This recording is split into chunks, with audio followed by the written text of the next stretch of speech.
episode of Ask Snes, episode 9. So I've got a few questions to go through, not too many this week, but a good selection by the look of it. It's really hot today. The last couple of days we've had really nice storms and it's cooled down a lot and it's been absolutely beautiful. I woke up this morning and the heat, it's just, I don't know, it's just pure humidity at the moment. It's horrendous, so I'm hoping it cools down later in the day because I went out this morning cycling and it's just absolutely ridiculous. I managed to get around pretty fast actually because there wasn't much wind, which is really helpful, but the heat, my God. Anyway, you don't want to know about my exercises, do you? So, right. So first questions are from N64 Zoots. So thank you for the questions, mate. First question, at 47, am I too old for gaming? Not really. I think at 47, it's just a number, mate, at the end of the day. It's just your age. It doesn't mean anything. I think if you like gaming, you like gaming. It doesn't matter if you're young, middle-aged, older. It really doesn't matter. It doesn't matter if you're 18 and you're gaming. I will, but if I can, if I'm capable, I'm not riddled with arthritis and everything. I'll do what. I mean, by the time I'm 80, I probably won't even need to hold a pad. It'll probably be all like holodecks and virtual reality and everything, so it'll be even easier. But yeah, I think why not? You should never think that I'm too old to play games because you're not. No one is. If you enjoy them, why not? No one ever says I'm too old to watch films, or I'm too old to listen to music, or I'm too old to read a book. So I don't see why gaming's any different. I don't think the stigma that gaming used to have is there. It hasn't been there for a long time. It's a lot more mature now and taken a lot more seriously.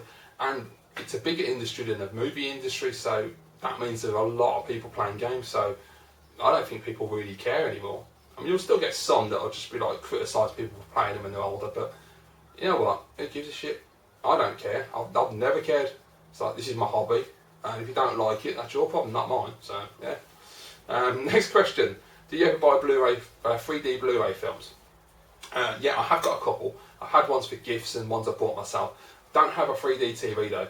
I've never managed to jump on that because basically I'm one of the few people that actually does like 3D. I enjoy watching 3D movies at the cinema, and I've looked at 3D TVs in comic and not comic because they don't exist anymore, but now covers, and yeah, I love it. I think it looks brilliant. It's fantastic.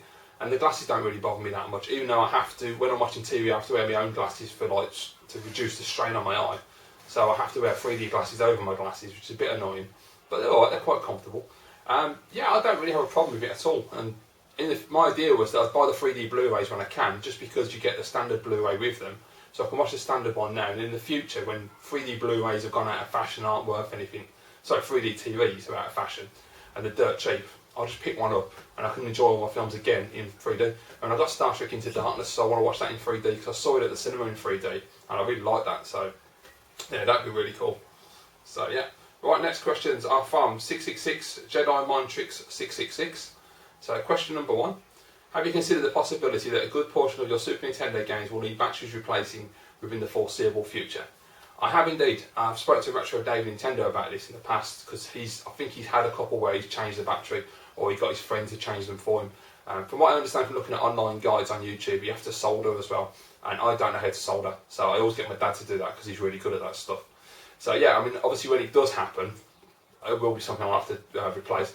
The good thing is it's not that difficult from what I've seen, and it's pretty straightforward. You just buy a battery, take out the old one, stick the new one in, Bob's your uncle, you're done. So that's really good. And as far as I'm aware, if you get it done quick enough, you don't lose your save game as well, which is brilliant. So yeah, when the time comes, I'll have to do that, but it's a minor thing, thank God. Question number 2: I think Nintendo missed a trick when releasing the Wii U, in that they could have made it like the Duo R and had a slot for HU cards for classic Nintendo games in HD. A classic series of NES, SNES, N64 and GameCube games to nourish the appetite for retro. I think a budget range that cost no more than a tenner, would have gone down a storm, especially when you consider the price of retro games these days. I know there's a virtual console, but you can't beat physical items. What do you think? It's a really good point, that is, mate, actually. I've never heard anyone say that before, so it's quite an interesting idea. I'm wondering if you mean like you wanted like a HU card slot style, just simple, small, on the Wii U, and they could release like a flash card with like a compilation of retro games on it, or several compilations over time, or you actually want like a physical cartridge slot to put your old cartridges in, which would probably be very cumbersome and not a good business practice in terms of manufacturing. The idea is really good, I like that. The problem you've got from a manufacturing business standpoint is that they can just release remastered versions of classics on a disc and repackage them if they want to.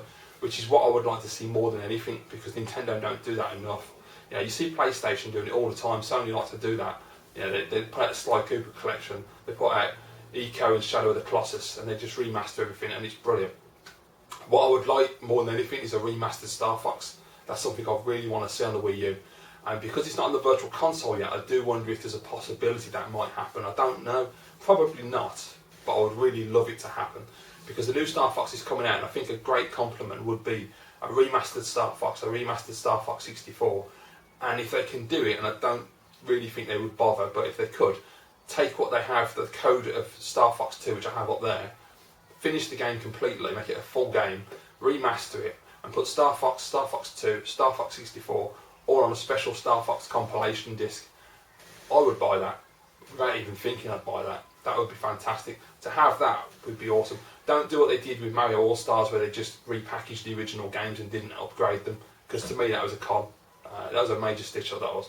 That was a shame. That was a missed opportunity as well. I like more remastering in terms of, or in fact remastering and reimagining as well, like they did with GoldenEye on the Wii, where they fleshed the games out. They didn't just upgrade the resolution and make them look a little bit nicer, because to me that's a little pointless when you've got 16-bit games which are, when you look at the original Star Fox compared to modern games, it's extremely basic in its design. So if they could flesh out the world and add a few more things in there, make it a bit more rich. I hate to use that word because it gets on my nerves, but that would be a great idea. So yeah, there you go. Next question. Does Burt Reynolds' voice have a voice like Sweet Cognac, or am I on the turn? I've not actually heard Burt's voice. I've only read his comments, and he's an interesting fella. So yeah, I don't know what he sounds like. I'll have to check out his channel, see what he sounds like. As for you being on the turn, mate, I don't know. Only you know the answer. Yeah. Last question. Was Antonio Banderas' finest performance as an actor in The 13th Warrior? I think so. Also check out Vikings TV series. I'll have to have a look at that because I've not heard of that one. I think someone mentioned that before, didn't they? Thinking about it. I'm not sure. I've not seen The 13th Warrior. I haven't seen a lot of Banderas films, to be honest, because he's not an actor that I'm really a big fan of. He's a good, solid actor, but I just don't think he's top tier like Edward Norton. But, you know, his roles are good. For me, the best role I've ever seen him do was Puss in Boots and Shrek, and that's more of a vocal talent than it is an actual... It is acting, but it's just acting with your voice. It's not a physical presence, and, you know... So, yeah. I mean, obviously Desperado, he was fantastic in that. But I've never really rated him as one of the most amazing actors in the world. He's just a good, solid actor and he's dependable. But I'll give The 13th Warrior a try. Maybe it might surprise me. Anyway, thank you for the questions. Okay, so... so the last set of questions is a pretty short video this week, unfortunately, guys, but the last set of questions come from Muzz247365, regular question asker, so thank you, mate. And so it's just another enjoyable episode, thank you. First question, oh man, I'm just going to falling apart here. First question is, what are your thoughts on the Retron 5? Looks like a cool piece of kit. Yeah, before it came out, I was sort of half and half, because obviously it is an emulation machine in effect. I mean, you put the cartridges in the machine, but as far as I understand, it's actually emulation that runs them. The idea I thought was really good, especially when I looked into it and I found like the HDMI socket, the upscaling, the being able to put scan lines on and all this sort of stuff, making it look a lot better on a flat screen, which I thought was a really good idea. So in principle, it looked like a nice touch, because if you run in the game room, you didn't want to go to game room, or you haven't got a game room and you don't want to keep pulling all your different consoles out, you just want the one console on your flat screen, you can just play the games whenever you want. That was a great idea. Since it's come out, and I've seen like Pat the NES punk talk about it, from what I understand, the compatibility isn't that brilliant, but they are possibly going to do updates anyway in the future, like firmwares, which might alter that, which is a good thing. So it all depends on where you come down on the side of this machine, because for me, it's a lot of money to just spend on something that probably wouldn't get used that much. But then I think it's also convenient, because if I can't be asked to come up here, I can just sit in the living room, stick a game on, and just play on the flat screen. But I hate playing games on flat screen. That's the problem. I think they look shit on modern TVs. It does look a little better with the Retron, because they upscale it and everything, and they sharpen it, and you've got 4x3 mode, which is excellent, because you don't want 16:9. And that's the biggest problem I've always had as well. Besides the quality of the picture being awful on a modern TV, is that you always have to put the TV in 4x3 and have the borders down the side. I mean, you don't, because I'm sure some people play them in 16:9. I refuse to play them in 16:9 because it looks shit. It just stretches the picture. It looks awful. So for me, I'm not being like an absolute purist or anything, but I'd rather play games on an original console on a CRT, which does sound like a purist, but I'm not, if that makes any sense. So yeah, but no, I think the Retron 5 is a good idea for people who are into that kind of thing. For me, it's too expensive for what it actually is, and it's not as amazing as they made it out to be. Question number 2. Did you ever get into computers in the past, Speccy 64 and the Amiga? Yeah, mate, that's where I started out. I started on the Commodore 64, then I had the Amiga 500, so like most people in the UK at the time, computers were the big thing, weren't it? I mean, I know from watching videos on YouTube that some people had Master Systems and NESs, which is quite surprising because where I live, they didn't exist. My mate didn't get a NES till like the late 80s, early 90s. It was really late in its life cycle. Before that, he had a Spectrum. My other mate had a Spectrum. My other mate had an Amstrad. I had the Commodore 64. And as I say, then my one friend got an Amiga 500. I then got an Amiga 500. The other two still stayed with Spectrum and the Amstrad until the Specky guy got a NES. But yeah, Commodore 64, mate, one of the greatest machines ever made. Amazing computer. It's just so many great games. If you want to see a fantastic Commodore 64 collection, check out Minx 36 because Craig's collection is coming along so well. And just, it was pure nostalgia when he put up his collection video not long ago. Because I was watching that and I was like, oh, I remember that game, oh my god, I remember that one. There's so many, because with the 64 and the Amiga, because of the type of way we consumed games back then, which wasn't legitimate obviously, I played hundreds of games, well probably thousands of games, I don't know, just so many games I played. And so I find it hard to remember a lot of them. I mean, most of the ones that stick out are like Last Ninja, Barbarian, Ikari Warriors, Hunchback, Bruce Lee, Iridium, Robocop 2. I had on one of those early cartridges on the Commodore 64 that you plug in the back of the machine that would, I believe, would also work with the 64 GS as well, which is something I would always love to own, but I'll never own because you just don't see them and they're really, really expensive when you do. Yeah, I mean, I'm just trying to think of some others. There's so many games. I remember getting Ghostbusters 2, and I'm pretty sure it was crap. I remember me and my cousin bought Ghostbusters 2. We went all the way to town, come all the way back, and then it didn't work. I had to take it all the way back again and get a replacement. That was bloody annoying. Especially as a kid. I mean, as an adult, I realised that it wasn't that far to town, but as a kid, it seemed like a major journey. Yeah, so they were good days. I mean, especially the Amiga days as well. Then on to Magic Pockets, Barbarian. My God, man, Monkey Island. I mean, Monkey Island was just such a big game at the time. And Ikari Warriors was the big one. Me and my cousin used to play that to death. We just always played that game. Absolutely adore it. Lemmings, of course. Lemmings was just fantastic. It still is actually. It's a really solid game, that is. Yeah, I love the 8-bit and 16-bit computers. They were fantastic times. And it's really weird now because obviously at the time, I didn't want to move on to consoles. I couldn't see the benefit of doing that. Until I saw Super Nintendo, of course, and then I was like, okay, maybe I can, despite the ridiculous cost. But yeah, I could see the point. Yeah, I never thought as a kid I would move on to consoles. I thought it'd be computers for life. It's amazing how it changes. And it's funny now you watch all of us in the UK as well, because you don't really see many people talk about the old computers. It's literally just consoles all the time now. Consoles and handhelds. There's only a handful of people that actually talk about computers, which is quite weird, because I expect it to be a straight divide between the UK and America, where you'd have the Americans talking about the NES, and then the Super Nintendo, the Genesis, and then us guys talking about the Commodore 64, the Spectrum, the Amstrad, the Amiga, the ST, all the classics. But we don't see that. We all seem to be on the same page, which is quite interesting. So long-winded answer, but there you go. Yes, I am aware of them and I love them. They're brilliant. Next question. Any thoughts on the remastered Last of Us? I think it looks a bit of a cash-in from Naughty Dog. I did myself, to be honest, Matt. I didn't really see what the point was until I can't remember what I watched so many podcasts and things. I can never remember where I heard it. But someone somewhere made a really valid point, which was that the 360 was a dominant console last generation. And despite people like me who absolutely love the PS3 and think it was a better console, most people didn't. They went with the 360. It was cheaper. It was the games looked better for the most part. Like the cross-platform games, not the exclusives. Obviously, the exclusives on PS3 annihilated Xbox 360. Bit of fanboyism. But yeah, someone made the good point that basically because everyone was massive on the 360 and the 360 was the dominant console, a lot of people never got to play games like The Last of Us and the Uncharted series. And so by bringing out the remastered Last of Us makes perfect sense, because everyone who was a hardcore 360 fan and got burnt by Microsoft with all their DRM and everything, switched them over to PS4, and the PS4 is at the moment the dominant console.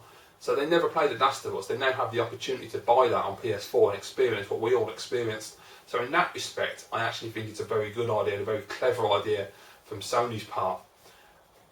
Obviously for me, I mean, I don't think I will pick it up. Unless it really does look absolutely stunning. Because the PS3 game, it looks so good. I don't really see what the point is for me personally. I'll probably just stick with the PS3 version. But then in the future, you know, say a year down the line after it's been released, and it's like 10, 15 quid, there's no reason not to pick it up just to experience the high-res graphics and just to see how much of a difference it actually makes. It always seems a little bit pointless just to have better graphics, you know. If you're going to put extras in there, fair enough. Although I do really want to get the Tomb Raider game for PS4. The Definitive Edition is something I'd like to give a shot, because I absolutely adore that game. I've played through it twice on 360 and it's fantastic. So I would love just to play through it with the high-res graphics, just to see what the difference is, because apparently from what I've read, it really is quite dramatic. So yeah, so there you go, that's my answer. Okay, next question. Why are retro games such a nostalgia trip? That's a good question, mate. It's just memories, really, isn't it? I suppose it gives you that attachment. It's like anything, like movies, films, books, inanimate objects. Just it's having that connection from, you know, the past, being able to like just hold that game and straight away memories come back and they flood to you about when you were a child, when you first played the game, experiences you had with your friends playing the game when you had local multiplayer, and you know, you can't beat that. I think that's most reason why most people collect. For other reasons are non-nostalgic reasons, such as for me personally with the Super Nintendo, I didn't have the finances back then to buy all these games. Not a chance in hell. They were so expensive. I literally had about, I don't know, 4 or 5 games. I had Castlevania 4, Mario Kart, Mario World, Street Fighter 2, and Pro Protector. So yeah, about 5 games. So I didn't have a lot at all. I mean, those were 5 of the best games, so I got a lot of use out of them. And my friend had every game that came out because he was older and had a job and money. So I got to play most of the games on his system, which was fantastic. Plus he used to import everything as well, which was brilliant. So that was really good. But yeah, as an adult, it's nice to be able to have the cash and to be able to go back and to just buy all the games I really love anyway, but to also buy games I've never heard of and never played, and to experience more of that Super Nintendo library. So it's not a nostalgia thing for me. It's literally, it's part nostalgia in terms of it being my favourite console of all time and having great memories of that time in the 90s, because the 90s was the best time ever. Definitely the best decade. It's fantastic, especially for gaming. I mean, you know, the consoles we had back then were just amazing. And then apart from the nostalgia, it's literally just being able to experience the library that I never got to experience when I was younger. So that's awesome. But yeah, it is a major nostalgia trip for some people. It is a big deal. It's just nice, you know. It's just nice to have those memories, just think back to a simpler time when you had no responsibility and you could just get out of bed, get washed up, and just play games all day and not have to think about anything. Or you know, you could play games and you go out on your bike, hang out with your friends, you know, chill out for a bit, come back, play some more games, have something to eat, play some more games, eventually get to sleep when you eventually fall asleep. Yeah, good days, man. Anyway, thank you for the questions. Okay. Right, last question is coming from 16-bit Jay. Alright, Jay. Last question is, I was just wondering if, like me, do you get a little jealous when seeing other people's gaming setups? I wouldn't say jealous, but I do, what's the word I'm thinking of? Just try. So annoying when the word just goes out your head like that. It's like, yeah, I don't get jealous, but I do admire other people's collections. I do, you know, it's quite impressive to me, because when I started collecting and that, obviously in the early days and even up until recently, people with massive collections are pretty amazing. Like Ninja Bear Hug, you look at that collection, it's like, holy shit. I mean, that is a huge collection, but it's quality. You know, it's not just buying crap for the sake of buying crap. You know, Stu's got he had a goal with each of his collections that he's put together, and to me, Stu is a true collector, because he's the guy that will, you know, seek out the really rare shit and he'll pay the money that he has to pay, and he'll do what he has to get it. To me, that's like proper collecting. That's really going for it. Whereas I'm sort of middle ground. There's certain things I won't pay the money for because they're just ridiculously priced, or I'm not really into like the merchandising side of things and the more rare stuff. I just like the games that I like. So, but yeah, I mean, in terms of the rooms and stuff, now not so much because I've got to a point where I really just burnt myself out big time. I spent way too much money. I bought, rebought, sold, rebought, just buy, sell, rebuy, and do it again and again and again, and just wasted a lot of cash and got myself in trouble. And it was stupid, and I shouldn't have done that. It was ridiculous. There's no reason for it to ever happen, but it's a psychological thing. It messes with you. Like any addiction, it's hard to just stop doing it. Once you're in that cycle, you can't walk away from it. Your brain won't allow you to do that. It's really hard to push yourself to say, no, that's it, I've got to stop, I've got to walk away, I can't do this anymore. And that's something I've had real problems with. And I'm doing a lot better now because I'm in a position where I can't buy anything at the moment. So that's helped me a lot, and it's given me a lot of perspective, and I've had a lot of time to think about what I'm doing. And so slimming the collection down helped me a lot, and I'm not, I admire everybody who has these humongous collections and is able to actually maintain them and is comfortable having thousands of games. Me personally, it just felt like it was consuming me, so it's not something I can ever do. So when I'm back on track and I'm able to actually start buying again, I'm literally just going to focus on the Super Nintendo. There's games I want on that system which are so stupidly priced that if I don't get them, I'm never going to get them. I still think that there's a possibility that this market of retro gaming could burst. The bubble could burst because the prices, I've not looked for about a month now, but as far as I'm aware, the prices are still rising on Super Nintendo in America. And if they keep going as stupid as they are, there has to be a limit where people say, no, I'm not paying that. There are people who don't care and who will just pay what they have to pay, which I think is stupid. I think you have to be sensible about it. You don't just throw money at something because you want it. Because at the end of the day, if a game is like £1,000, that's stupid. Why would you pay that for a game? It's just, that dog is really getting on my nerves. Bloody yappy little. Oh. But yeah, I don't. The point. If you want to spend £1,000, go for it. Obviously, if you're a Neo Geo collector, you don't have a lot of choice with some of these games. But I just think when you've got a game like there was a Demon's Crest, for example, last year you get it for $100, no problem, boxed, nice condition. Now you're looking at $250, sometimes higher than that. I'm not paying that, and that's dollars, But even though that brings it down a little bit, say you're talking $250, right? $250 plus probably another $20 shipping, depending on the seller. So usually 15. Then you've got import tax on top of that. You're talking a few £100, and it's just not worth it. As much as I want that game, and it looks fantastic, I just don't see that it's worth it. And my plan is in the future is to obviously put money aside every month, and then save up for these big titles like Demon's Crest and Toyken 2. But I just feel like, is it worth it really? Do I really want to spend £200 to £300 on a game? Not really. If it's Final Fight 3, yeah, because I've played it a load of times and I know how brilliant it is. And while it's a short game, it's one that I'll go back to over and over again and I'll play. But with something like Demon's Crest, where it's an unknown quantity, I've seen other people play it and it looks like a great game, but I don't know if I'm actually going to like it myself. I don't know if I want to drop £250, £300 on a game and then be very disappointed with it. I don't think I will, because everyone says it's amazing. But I'm just getting a little sick of people being idiots on YouTube, on eBay, on eBay, because these games are not rare. They are not rare. It's that simple. Demon's Crest is always listed. Castlevania Dracula X is always listed. There was a time when these games weren't as common, but they're always on there now. You can always get a box copy in different conditions.